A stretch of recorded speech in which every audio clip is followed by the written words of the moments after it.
అందరికీ నమస్కారం. మన భారతదేశ గొప్పతనం అంతా మన హైందవ గ్రంథాలలో ఉంది. అందుకే విదేశీయులు మన గ్రంథాలను ధ్వంసం చేయడం జరిగింది.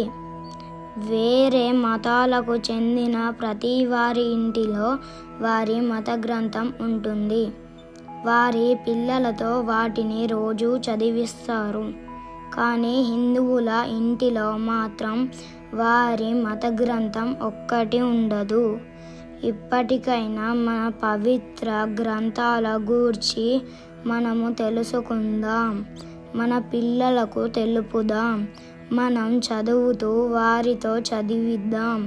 ప్రతి మనిషి ఆలోచన రీతిని మార్చివేయగల భగవద్గీత గ్రంథాన్ని రోజు 2 శ్లోకాలు నేర్చుకుందాం.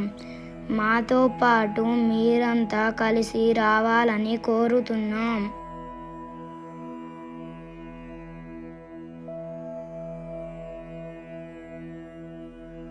ధృతరాష్ట్రుడు గుడ్డివాడు కావున యుద్ధరంగంలో ఏమి జరుగుతుందో చూడలేడు.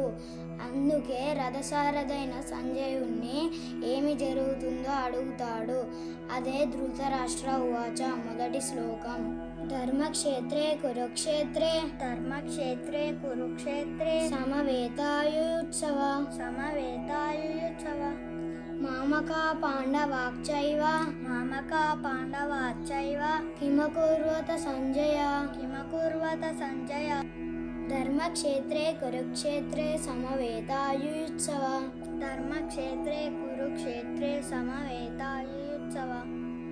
మామకా పాండవాశ్చైవ కిమకుర్వత సంజయ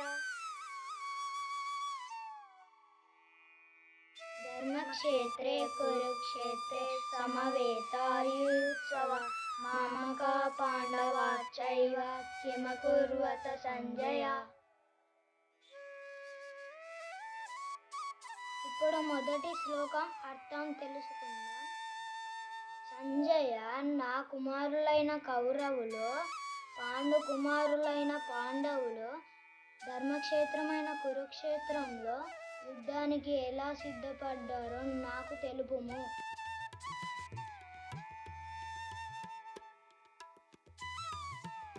రథసారథి అయిన సంజయునికి వేదవ్యాస మహర్షి వరం ఇవ్వడం కారణంగా కురుక్షేత్రంలో జరిగే యుద్ధమంతా తను హస్తినాపురంలోనే తన కళ్ళ ముందు చూస్తూ అదే ధృతరాష్ట్ర మహారాజుకి వివరిస్తాడు.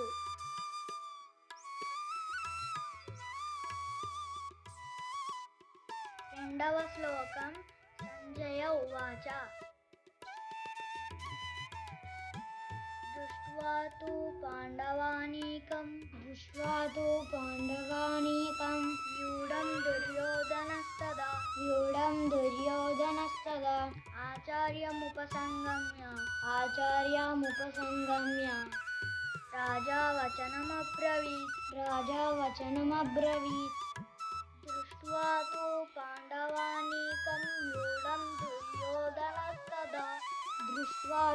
పాండవానీకం వ్యూఢం దుర్యోధనస్తదా ఆచార్యముపసంగమ్య రాజా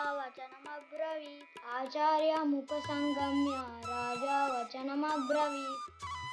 దృష్ట్వా తు పాండవానీకం వ్యూఢం దుర్యోధనస్తదా ఆచార్యముపసంగమ్య రాజా వచనమబ్రవీత్.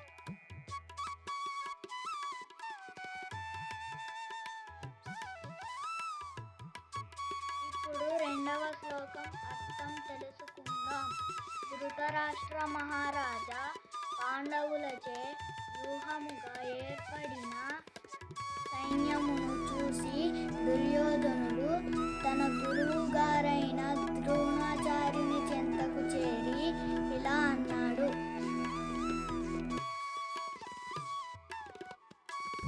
మా వీడియో కనుక నచ్చినట్లయితే లైక్ చేయండి, షేర్ చేయండి, సబ్స్క్రైబ్ చేయండి.